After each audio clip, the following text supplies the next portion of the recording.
kasih yang berkorban. Sedang mereka melemparinya, Stefanus berdoa, katanya, "Ya Tuhan Yesus, terimalah rohku."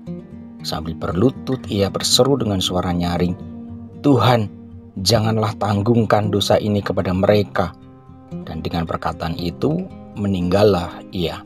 Kisah Para Rasul 7 ayat 59-60. Tanaman karet adalah tanaman tahunan yang dapat hidup hingga sekitar 30 tahun. Walaupun bukan tanaman asli di Indonesia, namun perkembangan tanaman karet di Indonesia sangat pesat. Banyak manfaat tanaman karet yang bisa digunakan oleh manusia dan lingkungan. Beberapa orang hanya mengetahui manfaat tanaman karet ini sebagai bahan baku untuk pembuatan karet. Bahan baku pembuatan karet dibuat dari getah tanaman karet. Getah karet yang dihasilkan oleh pohon karet ini berwarna putih seperti susu dan berbentuk cairan.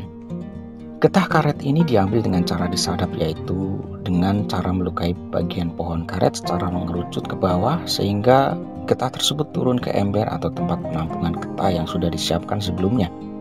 Apakah Anda pernah berpikir bahwa untuk menghasilkan sesuatu yang berguna bagi orang lain, kita harus mau berkorban?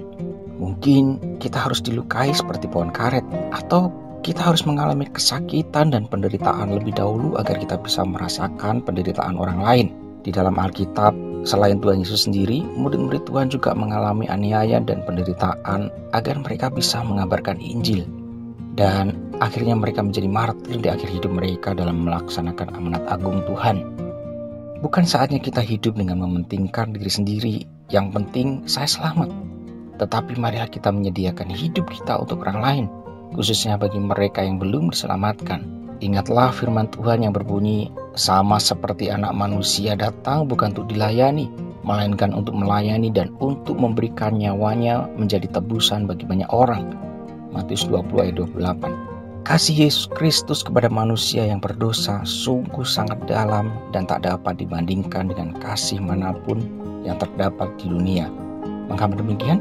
Yesus menyerahkan dirinya mati di kayu salib bukan untuk orang-orang yang mengasihinya saja, tetapi juga untuk orang-orang yang menusukkan paku-paku yang tajam ke dalam tubuhnya.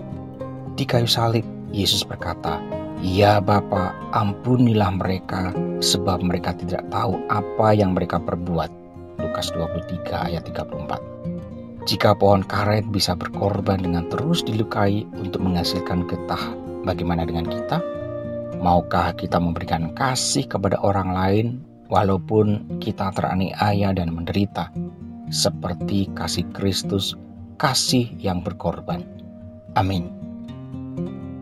Jika Anda berhenti mengasihi karena tersakiti, berarti selama ini kasih yang Anda lakukan hanya sekedar pansos.